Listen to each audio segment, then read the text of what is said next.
All right. Next, to wrap things up, I want to share some awesome marketing insights from Neil Patel that I thought, based on my experience as a startup founder, working with growth for so long, these are like some really valuable insights if you actually know how the game works and a good idea of where you should be focusing your marketing efforts and spend if you are building a company.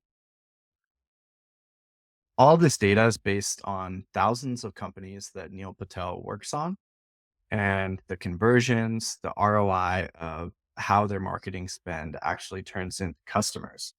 So here we have traffic sources that convert B2C versus B2B. So we can see B2B in kind of the dark reddish orange and the light orange B2C. So we have direct traffic with a just relatively, if we're comparing these, high percentage of conversion for both categories.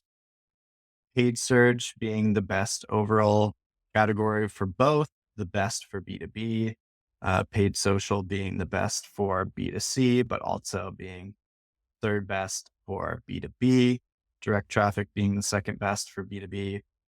Uh, and then email, something that many people discount, but email is still a very powerful channel for generating conversions coming in there. And then we have referral, organic search, organic social being the least valuable. Something people, as well as myself, fall in the trap of doing.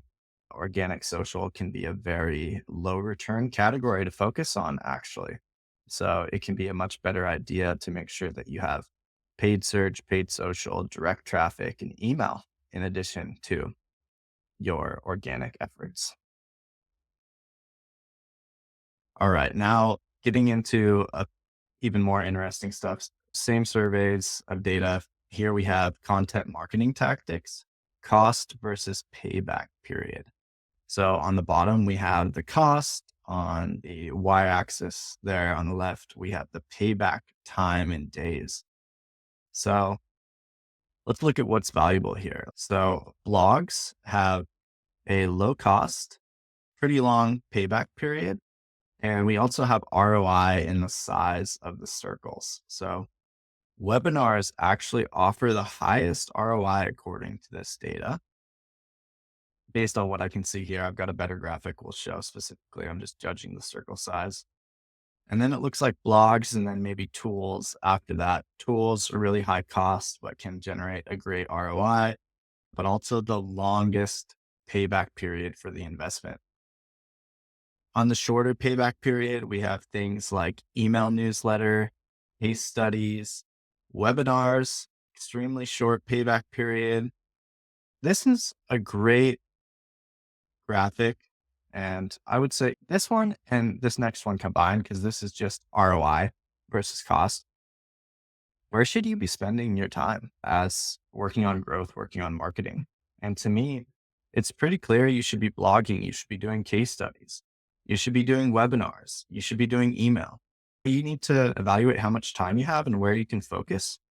But to me, this really opened my eyes to we should be doing more webinars at Slash Dev. It's clear the ROI potential on this is great and the cost profile isn't too bad.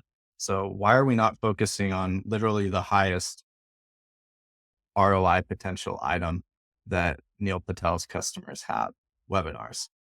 Yeah, this was really practical tactics for any entrepreneur where you should be focusing your time to get traffic, to get conversions, to grow your business. Um, yeah, anything jump out with this for you, Emmanuel? It's like just having it right in front of you, just like it comes to my attention that you can just use like exactly what they have found out. For example, here you see that you get six million. It's relatively cheap as well. Okay, no, images doesn't have a higher ROI, but still like just having it in front of you like is something that I haven't seen before, at least.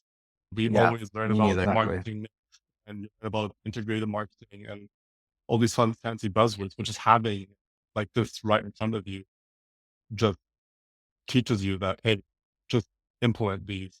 in your strategy, in your growth strategy. And you are going to see returns on these strategies. Yeah, I agree 100%. And for me, especially like having firsthand experience with this as a business owner, I can also see the truth in this as well. Like we crush SEO and blogs and we get tons of leads from those efforts and it's really low cost. Case studies are incredibly valuable at different stages in the sales cycle, but incredibly valuable. Everything we saw about the conversion rates of traffic as well, I can totally align with this is what I would expect. The best insights for me was that we can be doing more email, we can be doing more webinars. Those are areas where we're probably not properly weighting our efforts in terms of the ROI potential. So this was just for me such a valuable piece of research to look at and to evaluate. Am I spending my time on the highest impact marketing efforts? And to really look at how we can change our marketing mix at Slash Dev. You also see actually podcasts in here as a pretty good ROI option as well. Good to see. Obviously, it depends what you want to be the best at too. So this is, we talked earlier about the acquired and the founders guys, and they talked a lot about advice and should you listen to advice? And the reality is advice is a distribution. And it's the outliers that succeed. The top podcast in the world gets a lot better ROI than this. An average blog probably doesn't get the best return as this. So you got to figure out how you want to compete and what you want to do well. But this is a really good overview on where the good return is. And definitely going to focus more on some email efforts and some webinar efforts from our end. Yeah, hopefully this gives founders some quick insights on some marketing channels that they can focus on to gain more traffic and to grow their business.